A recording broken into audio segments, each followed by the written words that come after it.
And we can see if we can open the screen share. Oops, what's all this? If I find somewhere. Here we are. Okay. So there'll be a lot of English. This evening we're going to finish up the issue of science and halakha.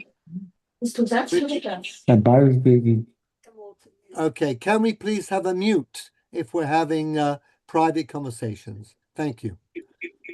The issue of science and halakha. Remember, Chacham Tzvi was very strong about the fact that the chicken has to have a heart, couldn't have lived without a heart, and how this raised a lot of hackles amongst his rabbinical colleagues, and they made him suffer for it quite, according to his son, Rabbi Yaakov Emden.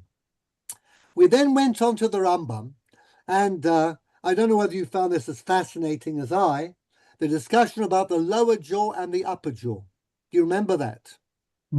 Tony? Unmute. Yes.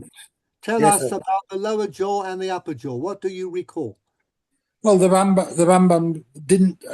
He talked about the lower jaw, although the Gemara doesn't mention it because he accepts it. Wrong. The lower jaw is mentioned in the Gemara, and it's not a sign of tarfut. The upper jaw is not mentioned.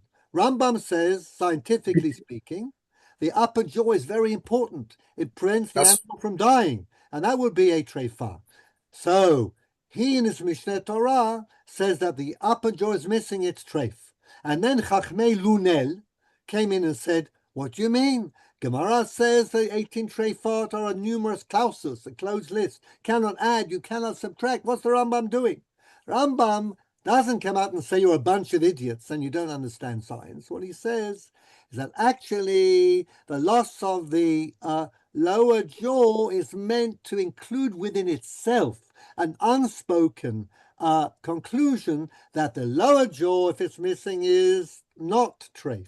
But if the upper jaw is missing, then it is treif. So it's a little bit of an argument from silence or even more. But the Rambam says that had the rabbis of the Talmud known what I know about veterinary science, they would have changed it too. But because they say, treifa kamoa lo chaya. In other words, the basic definition. And since the lower upper jaw is really vital, as we know from ruminants to this day, so the Rambam is much more delicate. He doesn't go in like a bull in a china shop. They're a bunch of idiots, okay? He says, actually, well, it could be, okay? Now, this is the way to go. Now I'm going to talk about the human treifa. So, Shmuley, would you please read from line 4, human treifa? A human treifa is a person suffering from a fatal organic defect or disease that will bring about his death. The significance of human tarfut is that someone who murders a human treifa is not liable to the death penalty at the hands of a human court. He is subject to a divine sanction. Sanhedrin. Okay. All right. So it doesn't concern us too much. We haven't been able to do capital punishment for a very long time. But according to the din of the Gemara, when you administer capital punishment, you only do it for somebody who is, as it were, naturally alive and fully completed in all their viability. In other words, if somebody's suffering from a disease that's going to bring about their death or a wound or some kind of organic defect, then you will not put them to death. But there is, of course, mitabedei shamayim, there is a religious sanction, which is, of course, the part of a religious legal system. But anyhow, the whole thing was theoretical because from before the Churban Beit HaMikdash, the Sanhedrin never actually gave out capital punishment. But it's theoretically very interesting. And I'll just throw this out because in theory, if you say are involved in a situation where somebody needs to have their life sacrificed. Let me give you an example. Say we are Spelunkians Anybody know what a spelunkian is? A caver, someone who goes into caves. Exactly. Thank you. Yitz, the voice on my left got there first, but never mind. We're not Recording in progress. a cave explorer.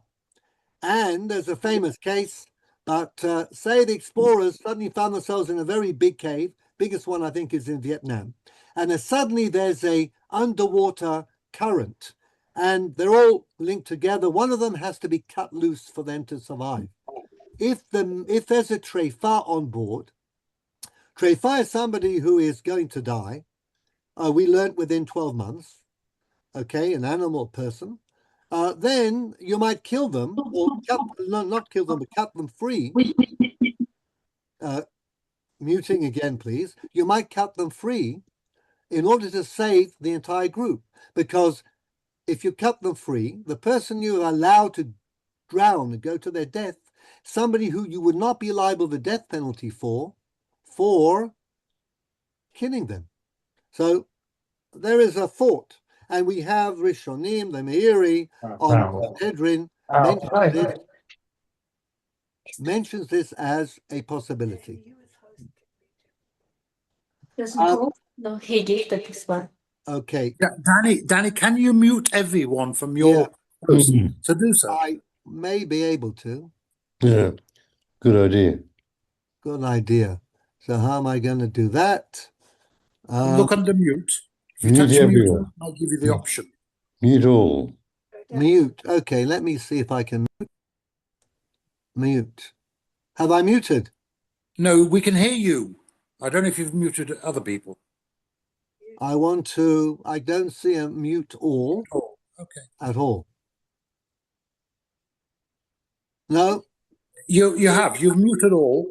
Oh, I have. And we have to unmute if you want to speak. Great. Okay, good. Excellent. So,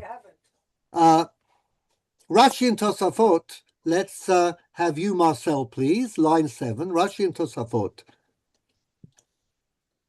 You have to unmute, Marcel. I did. We can hear you. You're fine. Read Yeah, on. just unmuted. Rashi and Tosafot both apply the same Talmudic criteria found in relation to animal terafot to the human form.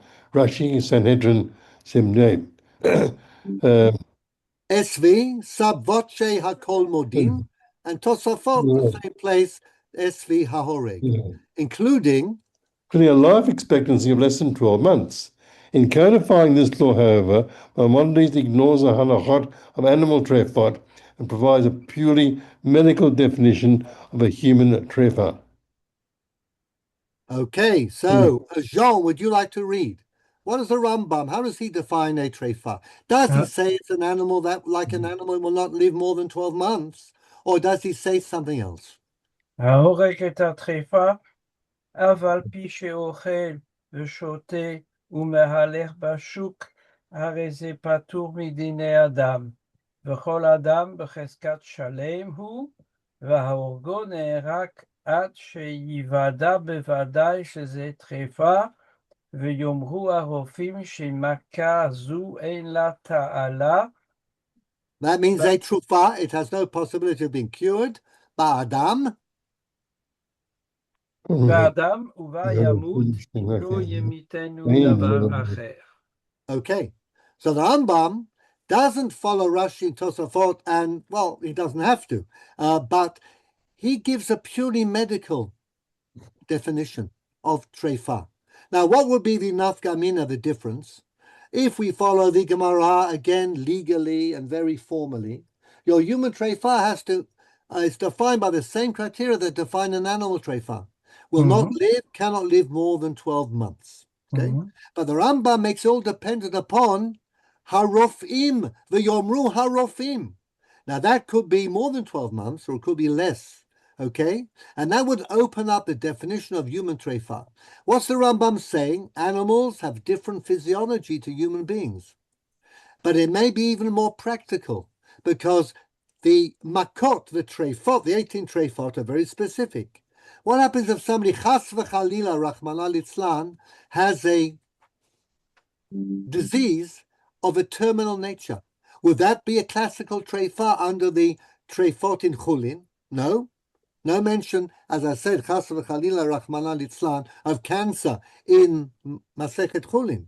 But under Rambam's definition, you could put that in to the halacha, and you could get to the conclusion in the hypothesis I put to you of the Spelunkans that you could sacrifice the life of someone, or if you say climbing K2 or Mount Everest, there's this freak snowstorm, you need to let one of the members of the team go. You'd pick the human trefa who may be able to climb a mountain, but is going to die at some stage from a fatal condition they have. What about actually killing him, not just... I'm talking about giving them up, not actually killing them, but one can obviously turn giving up into something close to killing as well. That's a very interesting issue, perhaps a little too interesting for this time of night. But I am suggesting this, and it is a food for thought. If you want me to go into it, I can. But I want to get to Yosef Babad, who nobody would accuse of not being very frum, very Polish, and extremely pilpulistic, the Minchas Chinuch, okay? Now, what does he say? Avi, you're next, please. Maimonides' departure. Maimonides' departure from the traditional definition was noticed by Rav Yosef Babad, who simply attributes it to his scientific bent. Read the Minchas Chinuch, please. Okay, Minchas Chinuch. Sover Moshe, Diim Harofim Omrim Sheyitrapeh Havale Kachai. Af Shebeshafti Lan Eno Muskar Zeh Eno Muskar Zeh. Sover Harambam Kain Misvara O Shematza Kain Be'ezeh Makom Bechochmat HaRefuah. Now that's it could be very damning. Matzah Mamakom Chochmat HaRefuah. But the Minchas Chinuch, when he applies it to the Rambam is well known for sneaking in bits of medicine, bits of science into his code of Jewish law, the Mishneh Torah. And you know what? It's okay, because he doesn't make it into a triumphant attack on the rationality of the irrational rabbis, as the Chacham Tzvi did. He's simply saying here and there, and he doesn't even give you advance notice. Just as Chachmei Lunel opened up the Mishneh Torah, and they said, wow, how does this comport with what's in the Gemara? Here too, he doesn't tell you that he's deviating from the traditional approach to the concept of Treifa and Chulin. He simply slips it in his Mishneh Torah, and a huge amount of Mishneh Torah is exactly that. You don't know that the Rambam is giving you something new. You're not aware because the Hebrew is very beautiful, and it's seemingly on the face of it exactly a replication of what's in the Gemara, and you don't know that he's slipping in something new, unless you're really inspecting it. So here is a little example. As I said, it could be a big one. If, as I said, for the third time you're involved in this situation of having to choose between lives, having to sacrifice a life of one, say, to save a whole group, the Treifa argument has been used by the Rishonim and the Achronim as well. Rabbi Feinstein used it in relation to the separation of conjoined twins. All this is fascinating. We might get back to it in Yirtzeh Hashem if we get there to the 20th century Rabbi Moshe Feinstein on this very issue, on the Lakewood twins and on the conjoined twins in 2001 case of Rie children in the English Court of Appeals. But all this awaits us, but the seeds are already planted in this Rambam. So what I'm really saying at this stage is that when it comes to putting science into halakha, even at the cost of indicating that some past precedents are not scientifically accurate and the need to make them so, Rambam has a very understated style. Whereas Chacham Tzvi, as we'll see, Rabbi Yitzchak Lampronti, the author of the Pakad Yitzchak, have a much more aggressive style, and they tended to lose out. In other words, rabbinical opposition will generally be the result of a two-frontal attack on the traditional halachic way of reading and understanding the law. So it's a tactical issue. I leave you to reflect on that. And this evening, I want to round off our discussion of science and halakha in terms of the definition of death. Now, we start off with the Chacham Tzvi, and what I'm going to point out is that almost ironically, the Chacham Tzvi began as our champion of science as opposed to unscientific halakha. And in the end, today, Chacham Tzvi has become, in the area of definition of death, the champion of unscientific halakha, okay, in the face of what we understand to be the best form of medical practice. Okay, so having said that, I think we can move on. And if you remember, where one of the issues between Chacham Tzvi and Rabbi Oppenheim was a definition of death in the sugya in Yoma. I'll just remind you of that before we read. But in Yoma, discussion is you have a building that's collapsed, it's Shabbat. Can you take away the rubble and try to rescue people who are buried below, or you think are buried below, you don't even know? The result of the sugya is Safek Pikuach Nefesh Doche Shabbat. Even a doubt. And we have some muting going on. The other one? The other end of you have in the left. Can we have some muting? Okay. So you can always break Shabbat, even if it's a doubtful case of Pikuach Nefesh.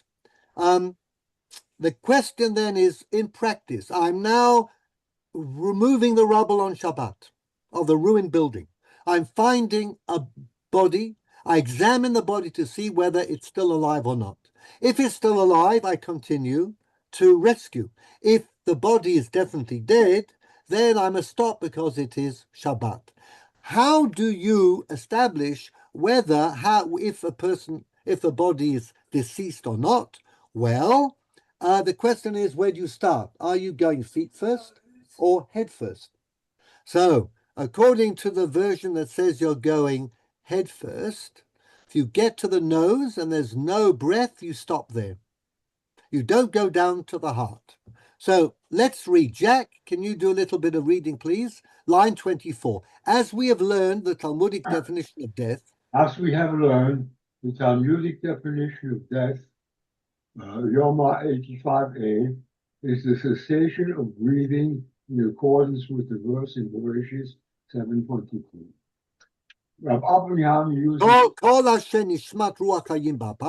what is the af? The nose. The breath of life is in the nose. So once you've checked the nose, that's it. Rabbi Oppenheim used this. Read on. Rabbi Oppenheim used this definition in order to support his ruling that the source of life is not the heart. Hence, a chicken can live without a heart. And we go back to our heartless chicken. Another proof of the many proofs, and we only read a few, that Rabbi Oppenheim brings. That the Sugya and Yoma says you check for the nose. Where is life? In the nose, not the heart. Therefore, a chicken can live without a heart. Rabbi Eibeshit says it could be an organ looking like a heart, functioning like a heart, but not a heart. Whatever the case may be, we recall this from the 17th century. Chacham Tzvi, another line, please, Jack. Chacham Tzvi disagreed with Rashi's commentary, according to which life depends solely upon cardiac activity, but the best way of testing for such activity is checking for the respiration. Now, this is interesting. The criterion for establishing death is lack of activity in the heart, but the test is best done at the nose. Bernie, thank you. Would you please take this up? Line 29. Since the heart is is hidden behind the chest wall, a heartbeat cannot always be palpated when the heart is functioning suboptimally due to damage or disease, even though it is still functioning. In such a situation, checking for respiration is the optimal means of establishing cardiac activity. Rashi's reading of the Sugya in Yoma, therefore supports Chacham Tzvi's claim the absence of cardiac function is the sole halacha criterion for the establishment of death. Okay, so we have two views of in relation to the Sugi and Yoma. According to the plain pshat, breath is in the nose, and that's all you test for. According to the Chacham Tzvi, following Rashi, actually it's in the heart. But it's difficult with a person who's very sick to feel a heartbeat in the chest, whereas the breath from the nose, it's much easier. It tells you that you're still breathing. So the question is, Michael, would you like to read in English? Rabbi, excuse me, could it be that the link between the nose and the heart is in the ignorance of the function of the lungs? That we're connecting the indication of a functioning heart is the notice of the breath. But that okay. We're going to make this very complicated very soon, but we're talking about the heart. And where do you connect, if you're living in Rashi's 11th century period, the heart to the breath? Remember, William Harvey only discovered or wrote about his discovery of the circulatory system as we know it in 1682. That's a long time after Rashi. So bear with me, Bernie, as we move on. Michael, would you like to read some English? But why did Rashi opt for an interpretation which is not supported by the plain meaning of the Talmudic text? The best explanation of Rashi's novel interpretation would appear to lie in the medical science of his time, and in particular, Galen's theory of innate heat. Innate heat. So this is Galen. We all know about him, the famous Roman Greek, actually, who lived in Rome, the father of medieval medicine and even into the early modern period. So one more line, please, Michael. This theory arose. This theory arose in order to explain the fact that whereas living humans possess the ability to maintain their core body temperature despite fluctuations of the outside environment, the temperature of a corpse does not differ from that of its surroundings. Okay, so we're looking at a living being. Our temperature changes, cold, heat. A corpse never changes. How do you explain that? So the scientists of early antiquity, Yitz, would you please give us from line 2, the scientists of early antiquity? The scientists of early antiquity believed that all living bodies contain a heat source that generates innate heat, which is responsible for the maintenance of all bodily functions, including growth, digestion, movement, sensation, and thought. According to the 2nd century Greek physician and philosopher Galen, who was undoubtedly the most influential medical theorist in Western history, the heart is the source of this innate heat. And that's why we can adjust to different outside temperatures and our body temperature changes. Once we're dead, the heart has ceased to function. We can't do that anymore. Building upon earlier Greek biological theories. Building upon earlier Greek biological theories to the effect that the heart is an organ of respiration, Galen explained that the heart expands through increasing heat, thereby causing expansion in the lungs, and the air is drawn into the lungs and the heart. So, Bernie, if you're following this, that didn't really know about that previous line is explicit, that the heart is the source of respiration. Sure, but for a different reason. The heart is the source of the innate heat. And the innate heat is connected with respiration because you've got to keep the heart cool when it does its job of the innate heat. The ultimate. Julian, would you like to read? Julian Lowe?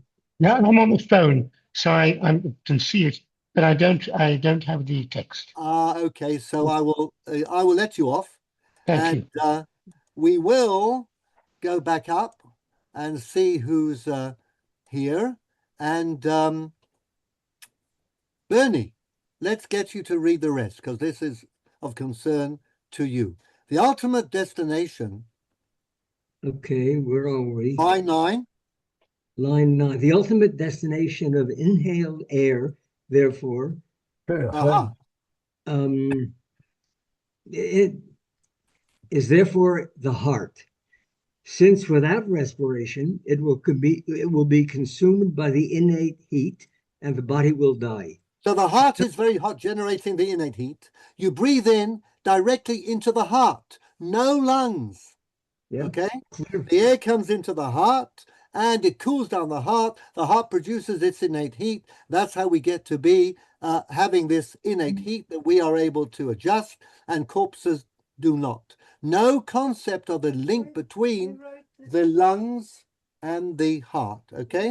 Galen explained the heart expands through, thereby causing expansion in the lungs. It does.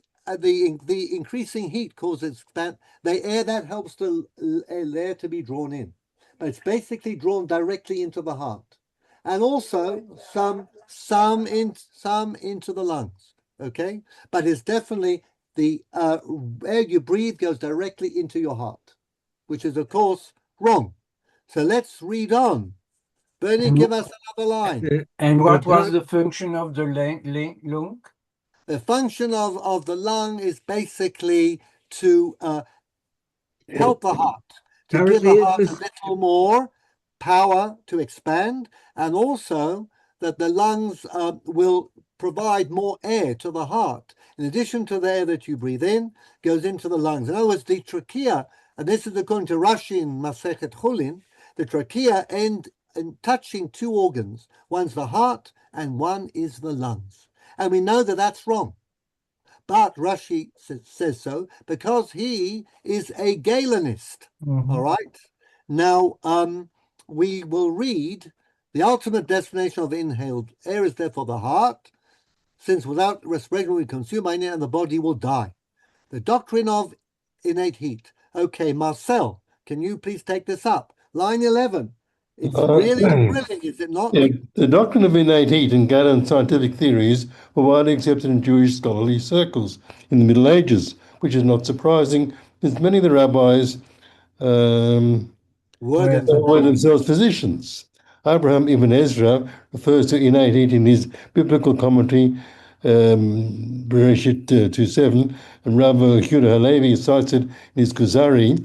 Rav Gershon ben Solomon, father of Rambam, wrote that the purpose of breathing is to cool the heart, and a great physician of antiquity would check on cardiac function by testing for breath. Shara Shemaim. Oh, if the breathing wasn't going on, then the heart would overheat, would explode, and the person would die. Okay, Bernie? That's the theory. And it was a theory for 1,000 years. Read on.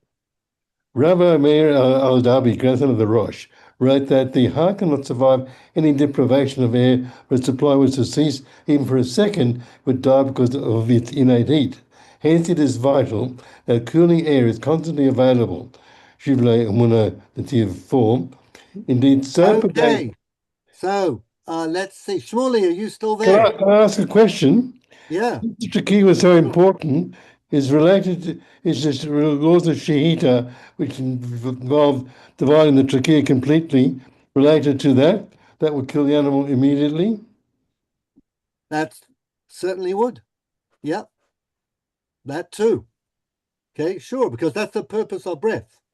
Now, whether the Talmud was Galenic or not, I'm not sure. We're not sure. We don't know that much about Talmudic medicine, although people have written, but certainly there is one view quoted by Julian Preuss, who was a German Orthodox scientist and Talmudist, who wrote that this is one of the reasons for the severing of the trachea. Absolutely. So let's have a look. Shmuley, are you still there? No. No. So therefore, I cannot ask you to read. Shmuley, it's not there. Could you read? Indeed, so pervasive was Galen's theory of innate heat in rabbinic literature. Where were we? Line 20, Chacham Tzvi. Yeah. Line 20, Chacham Tzvi. Chacham Tzvi felt compelled to state in his Responsum that it would be an endless task to copy all of the references in the writings of the early authorities to the fact that breathing is necessary in order to cool down the heart. Chacham Tzvi, living in the 16th, 17th century, is fully committed to Galen's theory of innate heat. So the great supporter of science is very unscientific, but he can't help it. He's a child of his time because science changes. Halakha is meant to be very stable. And if you change it, you have to do it very delicately and not tell anybody that you're changing. And here again, cannot resist the old Anglo-Jewish joke. How many rabbis does it take to change a light bulb? Change? Okay, as a well-educated Shmuley. As a well-educated Shmuley, medieval Jewish scholar with expertise in many fields, it is more than likely that Rashi would have been familiar with Galen's theory. It would therefore appear to be safe to say that his novel interpretation of the Talmudic passage dealing with the definition of death, namely that breath testing serves primarily to provide information about the variability of the heart, was heavily influenced by the doctrine of innate heat. So is all this clear? We're seeing how the interpretation of the Mishnah, which is open to more than one interpretation, is influenced by Rashi, and Rashi follows Galen because that was the science of his time. Avi, are you there? Yes, I am. So could you please take it up now as we are galloping through this fascinating topic, indeed, in Rashi's comments? Indeed, in Rashi's comments on animal anatomy in Chulin 49a and 111a, he adopts an extreme form of the Galenic theory of respiration and maintains that air is drawn directly into the heart without traveling through any other organ. Rashi, in fact, says, forget the lungs. They're not important. What's important is the air going straight from your breathing tube into your heart. And can you, Avi, read the bit from Rashi?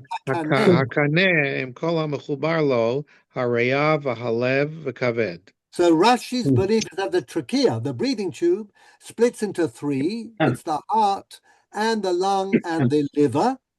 Okay, but the heart is the most important. And then he goes on to say you don't need it to go into any, they only support the role of the breath directly touching the heart and cooling it down. The generally accepted view. The generally accepted view, even in the Middle Ages, however, was that air entered the trachea and went from there to lungs, from where it entered the left ventricle of the heart via the pulmonary vein. It did not pass directly into the heart. Hence, Rashi adopts a strong form of the Galenic theory of respiration. A convincing explanation for Rashi's novel interpretation in favor of a cardiac definition of death is, therefore, Galen's theory of innate heat. So, I said I pushed this a little bit, probably more than you need to know. We're not going to go into Galen now and his various forms. But the important thing is the next line, line 36. Jack, would you like to start us off, please? We now know that Galen was wrong. In 1628, William Harvey published his Extriatio Anatomica de Mortu Cordis Soquinis in animalibus. Very good. Okay, your Latin is still there. In which he fully and convincingly refuted Galen's theory of innate. Respiration is not a cardiac ventilation system. The air flows into the heart in order to cool it down and dissipate heat. Breathing initiates gas exchange in the lungs, promoting the absorption of oxygen into the blood cells and the removal of carbon dioxide. Okay, thank you. And who else do we have? Yitz, can you please come back on this? The issue is one of molecular composition and has nothing to do with heat. Moreover, neither inhaled nor exhaled air touch the heart muscle in any direct way. The gas exchange takes place in the lungs at the interface of the pulmonary blood vessels and the thin-walled alveoli. Now it is true that the respiratory and circulatory systems function in tandem. The right ventricle of the heart pumps deoxygenated blood into the pulmonary artery for the purpose of gas exchange, and the left atrium receives the newly oxygenated blood from the pulmonary vein. Nevertheless, the two systems are independent of each other, and the heart is capable of beating even in the absence of breathing. Lack of respiration is not, therefore, an indication of cardiac failure, and in scientific terms, Rashi was wrong. Wrong, scientifically. Otherwise, you can have the heart going even if your brain stem has stopped telling your diaphragm to go down and pull in breath. You can also, of course, tie a person up, connect to an artificial respirator, and the heart will continue doing its job. You'll need to have artificial respiration. Ranon, good evening. Can you unmute and do some reading? Unmute. Line 7. You have to unmute. You're still muted. That's it. Notwithstanding, line 7. Okay. Notwithstanding its scientific error, Rashi's interpretation of the Talmudic passage in Yoma and his support of the cessation of cardiac activity as the definitive halachic definition of death continued to inform halachic rulings in this area. As we continue to follow Rashi, even after we knew about William Harvey and we know how the circulatory system works today. Read on. Chacham Tzvi used it presumably in his Responsa, written in 1709. The issue of he could have read Harvey, but he clearly hadn't. The issue of the definition of death resurfaced early in the 19th century in a response penned by Ramosha Sofer. Chatam Sofer observes that according to the Bible and the Talmud, the absence of breathing is the sole normative test for death in Jewish law. In practice, however, a person is not to be declared dead unless there is no heartbeat whatsoever. Okay, so Ruach, Nishmat Ruach Chaim Ba'apav is the nostrils, that's breathing. Then we have the Chatam Sofer saying heartbeat. Why heartbeat? He follows Rashi, he follows the Chacham Tzvi, but of course, his tshuva, by the way, is very interesting. What was he concerned with? In the 18th century, the Duke of Mecklenburg passed a law in Europe, in his part of Europe, as all over Europe, but in Mecklenburg, that you have to wait 3 days between establishing death or thinking you've established death and actual burial, because people were being buried alive. You know, they didn't know, they didn't have a Chevra Kadisha. People weren't experts in establishing death. What's interesting is that funeral makers in those days then decided to make some money, and they provided coffins with bells in. So if you woke up in your coffin and you were alive and had been buried, you would press the bell, and then by day there would be a flag that would suddenly start to wave. By night there'd be a brazier that would suddenly get on fire.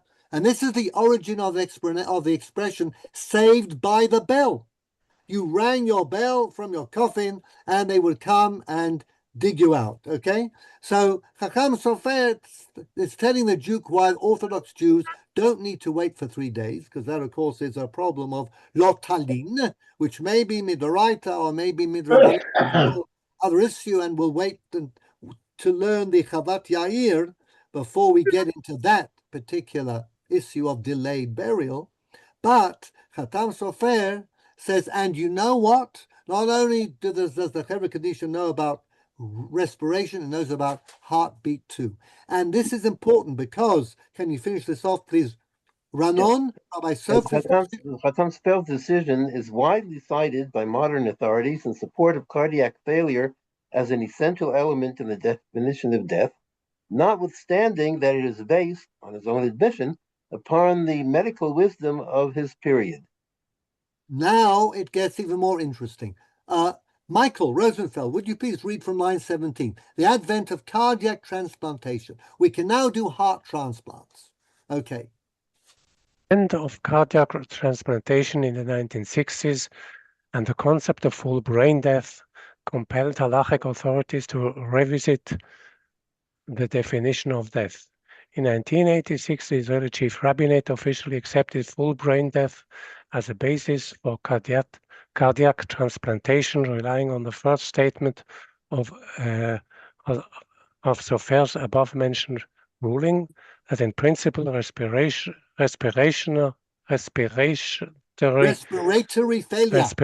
failure is the defining feature of death. Okay. And the responsum of Rav Moshe Feinstein to the effect that that if irreversible dysfunction of the brain is established, then even if the heart is still beating, a person may be declared dead under Jewish law. So now we go back to the idea that actually respiration defines death. Respiration is a result of your brain. You breathe because your brain stem tells you to breathe.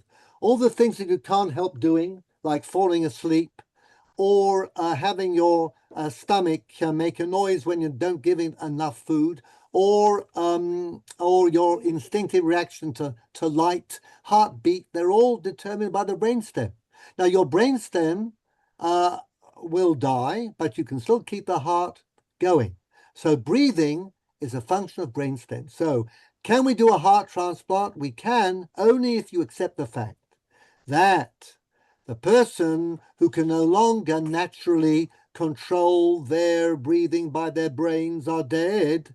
Then you can take out their heart, keep it beating, because you can't transplant a heart that has stopped beating. You take the beating heart out of somebody whose brainstem has stopped working, but the heart is kept beating because of an artificial respirator.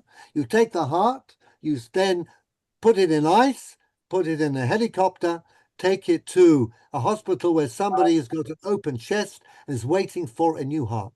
In other words, there's a scientific reality of the possibility of heart transplant. The only way we can do it really is by adopting a definition of death that says that it's not the heart. Your heart doesn't need to stop beating before you're declared dead halakhically.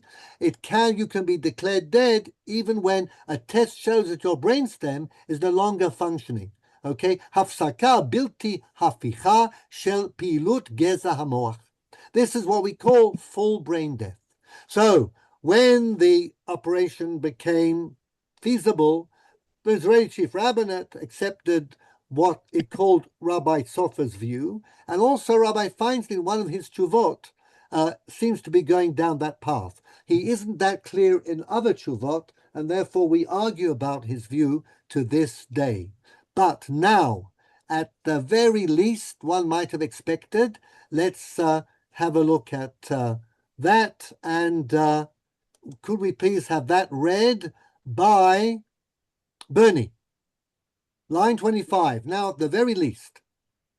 Now at the very least, one might have expected modern halachic authorities who are presumably fully aware of the true nature of respiration, as explained by Harvey, to have raised a methodological query as to the appropriateness of relying upon a precedent based upon a manifestly incorrect scientific assumption. All that says in plain English, why don't we object to the rabbis who insist on heart failure because their source is scientifically flawed? It's not true, okay? It all goes back to Rashi, and all goes back to the fact that the respiration is only a test for cardiac activity. So cardiac activity is the definition of death and also of life.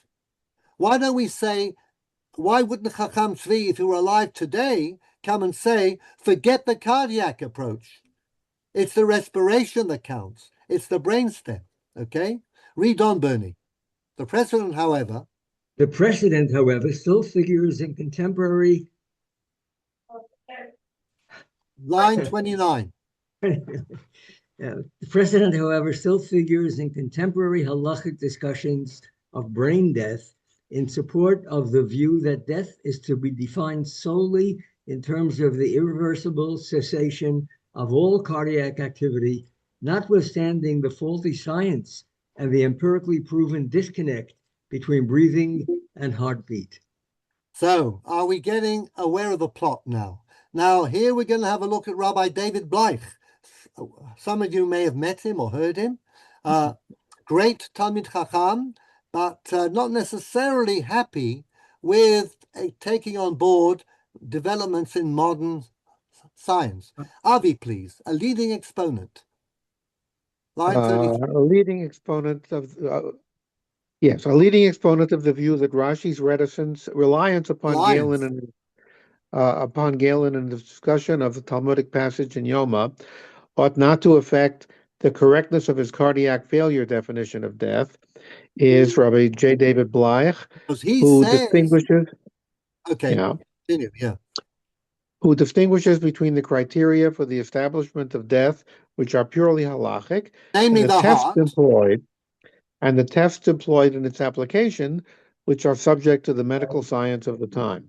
So you change your test. Okay, it won't be respiration, it'll be something else. But you still have to have heart failure, complete and terminal dysfunction of the heart before you can pronounce death. Brain stem, full brain death isn't sufficient. Consequently, the fact that Rashi's proposed test for cardiac failure is scientifically invalid by today's standards should not affect the substance of his legal ruling, which is that death is defined by cessation of heartbeat. And that, of course, says that Orthodox Jews who want to be halakhic, according to Rabbi Bleich, cannot engage in transplantation of hearts. They may be able to receive a heart, but they're not able to give one because that would involve murder. So although he has if you like, an acceptable analysis of the way we could read the Mishnah and the Gemara, what he's saying in effect is that Orthodox Jews can receive hearts but cannot give hearts. Now there may be a major moral problem there. Let's have a look. Yitz, would you like to take this on, please, from line 39? Rashi's interpretation. Rashi's interpretation of the seminal Talmudic passage in Yoma is therefore unaffected by his reliance upon Galen's discredited theory of respiration, because the cardiac element in it is a criterion and not a test. Is a criterion? Likewise, Chacham Tzvi's responsum constitutes a valid precedent, since its reliance on Galen is confined to a specific test for cardiac failure and does not affect the actual criterion for determining death, i.e. cardiac failure. Now we have a new test for cardiac failure, nothing to do with the breath in the nose. There is, however, a paucity of evidence that this is in fact what either Rashi or Chacham Tzvi actually believed, that this is what they were doing. But is it true that Rashi and Chacham Tzvi said this is only a test and has nothing to do with defining death? There is nothing in either Rashi's words or those of Chacham Tzvi that indicate the existence of any such distinction. Moreover, as we saw above, Chacham Tzvi's emphasis on Galenic medical theory in his responsum is so strong that it is difficult to see how he would have reacted in a favorable manner to Rav Bleich's contention that it is in fact illegally irrelevant. Legally irrelevant. So that's the question that I want to pose. Okay, so let's have a look. I don't know who's on iPhone 10, but we'll go up or down. Down, I think. Let's see. Marcel, a more ubiquitous contemporary trend. A more ubiquitous contemporary trend on the part of the supporters of the cardiac definition of death in the face of brain respiratory death is to critique the latter on purely medical grounds. Now let's change the attack. Instead of saying that we're relying upon a medically false fact, okay, namely that it is that the respiration is a test of cardiac activity. Let's say that the brain death test, the brain death criterion, is too dangerous. We can't use it because what are you doing? You're testing brain stem activity. What happens if you made a mistake? And do you know how to test? How do you know that every single cell in the brain stem is irreversibly destroyed? You don't. It's like how many angels, the Havdil, are on the head of a pin. So that means it could be practically dangerous. The charges against brain death. Charges against brain death range from arguments of a neurological, physiological, and etiological nature to the etiology is the causes. To the accuracy of the medical protocol for its determination and sheer carelessness on the part of medical personnel entrusted with that determination. Can you trust the doctors, Marcel? Can you trust the doctors? Obviously, the EEG technicians, you can't. Rabbi, is it the fundamental question whether brain death is reversible? No, because if you've made a correct diagnosis and you have established that the brainstem is irreversibly dysfunctional, then it's never going to change. It's never They reversed. make a mistake in your diagnosis. Okay, so you have to cover for that. But if you've made a correct diagnosis, then there is no question that it will never recover.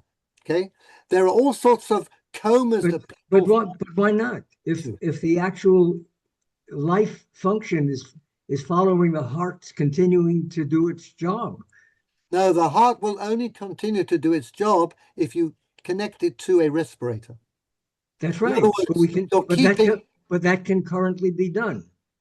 That can be done for a while, yes. That's why you can do a heart transplant. But the donor of the heart is dead. Their brainstem has ceased to function irreversibly. They will never be able to breathe, and the heart will not receive oxygen. Okay, what you can do is, because the heart is a very strong muscle, very rich in blood, it's the last thing to die, really. You keep on giving it air, but the air isn't coming from you breathing, it's coming from the artificial ventilation. So the air is being drawn in. It's like a mechanical tool.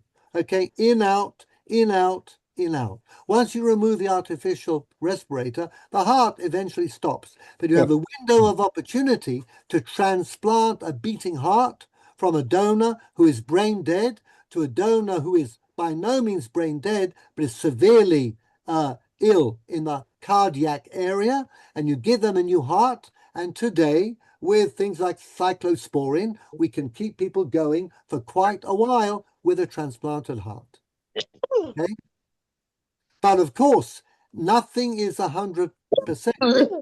No doctor will tell you that anything is 100%.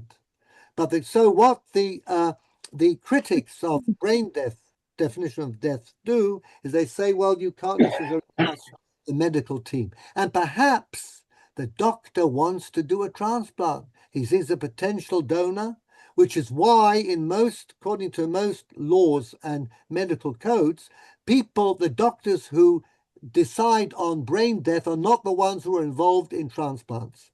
You may not be a transplant surgeon and also define a patient as dead. In fact, in Israel, we have a special exam and qualification for physicians who are allowed to determine brainstem death, and they're also subject not only to medical training, but also to ethical and halakhic training. That's in the 2008 Chok Mavet Mochi Neshimati, the brainstem death law of 2008. So you have to be specially qualified, and that was really done to deal with this charge that you must be a very exceptionally and qualified physician to determine brain death in such a way that you can be sure that the brain death diagnosis is absolutely boilerplate and it is totally irreversible. Okay, so how were rabbis persuaded to accept the modern medical definition, which apparently is aimed to allow to make heart transplantation? Well, one of them needed a heart transplant, so therefore they did it. Shmuley says that somebody needed a heart. I'll be less feet on the ground than Shmuley, and say that Rabbi Feinstein, more than any other posek. Now, Dain Weiss, for example, and Shmuley would tell you about him, he was very opposed because he says it's murder. It looked to him like murder because the heart is still beating. But Rabbi Feinstein's son-in-law was whom? Rabbi Tendler. And what was Rabbi Tendler's academic speciality? Psychiatry. No. Biologist. No. Biology and biology.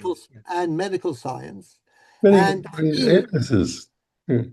He taught biology. He studied. He's a qualified biologist, and he involved himself in medical issues for many years, and he advised his father-in-law. So Rabbi Feinstein is much more familiar, and this is an answer to you, Jean, much more familiar with the science, much more accepting of it. So that's why the chief rabbiner was able to get support from Rabbi Feinstein. They didn't actually he didn't turn to him. He'd written a tshuva in which he was asked this very question, and he gave an answer that could be interpreted as saying, yes, you can accept the definition of brain death for halachic purposes, and therefore carry out a heart transplant. Many rabbis in the middle weren't sure, and today, if you sign on what they call an Edi card, that is, in Israel, the organ transplantation card, okay, Adi, then you can have an exception for your heart, okay? All the other organs, yes, the corneas, the kidneys, but I don't want my heart. Whereas if you want to, you can sign off on your heart as well. In other words, there's a sensitivity to the issue here, but the Rabbanut officially stands by its declaration that brain death is halachic death, and therefore heart transplants are permitted. Okay, now let's have a look at what the Haredi charges of bad doctors or inefficient doctors or insincere doctors. What does that do? Okay, so let's see. Can we go for Jack? Are you still there? Yes. Okay, can you read from line 12? Or, no, sorry, 11. Now, by their very nature. Now, by their very nature, all these charges are empirical in nature and hence empirically rebuttable. As you can say, okay, you know, I'll set up a protocol. We will not make any mistakes as far as we are concerned. Moreover, their innovation entirely evades the fundamental issues of the erroneous science underlying the cardiac care approach. This tactic does, however, accord with the traditionalist position of clash between halakha and science, outlined by Rav Dresta, according to which any available scientific material supporting the halakha expression of the threat is to be marshaled in its defense. Rabbi Dessler said, you know what, we accept halakha, we accept the tradition, and we ignore the science that doesn't align with the tradition. We'll find new science and new things in order to defend the original halachic position. Shmuley, can you please give us a last extract? 17. An alternative and possibly better approach would be to admit that the scientific basis for Rashi's interpretation of Yuma and the Chacham Tzvi's Responsum is clearly erroneous, and therefore the halachic conclusions regarding the definition of death must also be questioned. Once this line of precedence is no longer regarded as absolutely binding, the halacha on defining death will have to be decided in light of the plain sense of the Talmudic discussion in Tractate Yoma, which prima facie tends to support respiratory brain death. A wise political move for the pro-brain death camp would be to adopt the more complex approach of Maimonides, characterized by subtle interplay of legal and scientific elements, rather than the more aggressive approach of Chacham Tzvi to the role of science in halacha. Now this brings me to the addendum, which I will simply paraphrase for you. I'll just read the two bits from the Pakad Yitzchak. Rabbi Yitzchak Lampronti was an Italian rabbi and physician. He graduated from the medical school in Padua, the same school from which William Harvey actually graduated. And he deals with a famous halakha that in the Talmud, that if you kill a flea, a parosh, or a louse on Shabbat, you're patur. You haven't broken the isur of nitilat neshama, of extinguishing life. Why? Because, does anybody remember? Yes, he believed they didn't have sex in order to reproduce. Thank you, Shmuley. Spontaneous generation. There was a belief for hundreds of years that when you had something which was rotten and putrid, little maggots and fleas would be created by the rotten stuff there. And there was no sexual reproduction. Therefore, it's not really neshama or life. That brings us to Chacham Tzvi's next tshuva on the golem, which is that you have to be product of a human womb to be a human being. Must be some sexual reproduction here. Therefore, you are patur. Now, Lampronti, having had the advantage of Anthony van Leeuwenhoek's microscope, okay, looked at putrid meat, and he found that there was definitely sex. Scientists of our day are unanimous in their view that all living things result from sexual reproduction, including life that emerge from tiny eggs. You can see the eggs now that they never saw before. When it's forbidden to kill a louse or flea on Shabbat, and if you do so, it's a Av Malacha. Rabbi Lampronti also writes, if the sages of Israel would hear the proofs of the non-Jews, they would accept them and rule accordingly. Now, when you write a line like that as an Orthodox rabbi, are you likely to find yourself in favor or not? What would they say in Salford, Shmuley? No, you can't accept modern science. You have to stop coming to shul for at least 3 weeks and repent for your rash statement. If Lampronti hoped that his proof would change the minds of his rabbis, wrong. His teacher and mentor, Rabbi Yehuda Brill, wrote as follows. This is interesting. We do not change laws based upon the traditions of our ancestors because of the scientific discoveries of the Gentiles, the Goyim. Moreover, scientific theories vary over time. Rabbi Yonatan Eibeshitz, remember, science changes, and in the long term, the traditional doctrine may be proved correct even on scientific grounds. We may go back to spontaneous generation of lice because science changes. In any case, no human intellect is capable of fathoming all of nature and the secrets of creation, and the discoveries of the scientists are at best superficial in nature. Therefore, the law stands firm, okay? Never to be altered. Never to be altered like the recent scientific discoveries. And Rabbi Brill's position is accepted by later authorities, Fert Israel, Aruch HaShulchan, Shutzitz, Eliezer. Rabbi Lampronti also criticized Rashi for the same reason that we read, the Galenic theory. And he says, I seriously question Rashi and those who follow his view. It appears that they believe that the windpipe leads directly to the heart, lungs, and liver. But anybody with even a smattering of anatomical learning will know this. Rambam wouldn't say that.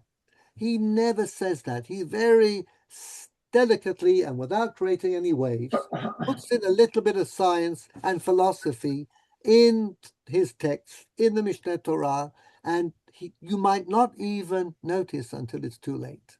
So what we're saying here, and I've mentioned to you the fact that Lampronti studied medicine. Not that many Jews were academics at the time. He was in Padua at a critical time. Great Vesalius was there, the great anatomist, and William Harvey, first medical school to admit Jews. And 1602, Harvey graduated. In both these cases, and this is where we end, Rabbi Lampronti remained the exception when it came to criticizing Talmudic rulings, or those of highly regarded rabbinic authorities built upon the basis of their erroneous scientific beliefs. We may therefore that if you mount a direct critique of halakha on the basis of science, you will, as they say in English, become a cropper. Svet gornit holfen. You will be subject of criticism, Jean, and they will not let you stay in your pulpit. They'll revoke your preacher's license, and you will be an outcast. But if you do it delicately and sensitively, then you might be able to move halakha on a bit so that you avoid the most egregious conflicts between science and halakha. There are many examples of that. There is the Ben Shmone that Talmud says that if you're a result of an 8-month pregnancy, you're not viable. We got around that. We use a concept like nishtanu hatvaim. Nature changed. Okay, kezayit is a wonderful example. Once upon a time, a kezayit was much bigger than what we have today. So in order to compensate, Chazon Ish say, we go back to the original kezayit nishtanu hatvaim. There are many cases. I mean, who would not put an 8-month-old baby that came out of a womb into an incubator in a pagia? We all would. But that's against what the Gemara says. Never mind. Nishtanu ha-tvaim. You have to know, it's like le ton fait la musique. You have to know how to say it, how to express it in order to get it within the interstices of Jewish law. So I hope that all this has been very interesting. I've always been fascinated by the heartless chicken. and the ramifications, the hashlachot of this important sugya. As I said, we're now going to go on a break, and the next shiur will be on September 2nd. I will send out a note on the WhatsApp and the email. September 2nd in Yirtzeh Hashem, we will resume, and then we'll go on until the Chagim let us off during the period of the festivals. In the meantime, as I said, I would hope to be able to meet everybody in Zurich. Jack, I'm going to send you an email, if I may, and we can talk about this. But Michael, I hope to see you, Yonat, and Jean, if possible. It would be, as I said, a privilege and a pleasure. To the rest of us, I'll just say, have a great stay or happy travels wherever you happen to be going. We'll be in Italy, in Yirtzeh Hashem, and in Switzerland. And enjoy, like we did. Times, thank you. Besorot Tovot, and all the customary greetings. I'm signing out. I'm going to stop the recording, which I probably should do. That must be under more. But it's surprising. Lampronti wanted to machmir. He didn't use it le cooler. It was exactly. Le cooler. That's the great point here. He said, you got to be true to science. How can you deny? How can you call yourself? Remember, the Torah says, Kihi chochmatchem uvinarchem le'nei ha'amim asher yomu ach am chacham v'navon ha'goy gadol hazeh. One of the issues in Padua, by the way, which was very interesting, there was a family of rabbi physicians. Padua was the only university in the early modern period that accepted Jews, and it accepted rabbis. Okay, and there was an older rabbi in Padua who had like a mechina, a year's course for people like Tuvia. You may remember Tuvia Katz, famous for Maaseh Tuvia, Polish boy, was thrown out of the University of Frankfurt where he wanted to study medicine because he didn't know any science. But he comes to Padua and he goes to the mechina by Rabbi Karanieni, and he is a graduate of the university, teaches the boys Latin, anatomy, chemistry, physics, and then after this year's training, they go into the University of Padua. And Maaseh Tuvia wrote his famous book in Hebrew, famous encyclopedia on medicine. He said to prove that Jews can be as clever as non-Jews at medicine with the right training. This was in the early modern period. One of the reasons that he'd been hounded out of Frankfurt University was because they said, you don't have any scientific knowledge, you're backward, you come from some dorf somewhere, okay? How come you're so backward? So he got his revenge, eventually became the chief physician to the Sultan in Constantinople, Tuvia HaKohen. So, the Jews continued to dominate the fields of medicine. But Lampronti wants us to be scientifically cluey, to be sophisticated, not to be backward. But there we are, when you come up against the body of traditional halakha. So he is machmir. In fact, he says, look, let's open up our eyes. Look through the microscope invented by Leeuwenhoek. You can see the little eggs on these fleas. They clearly are engaging in sexual reproduction. But no, to this day, Orthodox halakha is that you can kill a flea on Shabbat. You may be happy to know or not, okay? But there we are, from heartless chickens to lifeless fleas. It's all just lahagil Torah or lahadira. So I wish everybody a very good evening. I'm going to stop. Have a good holiday. Stop recording. Yes.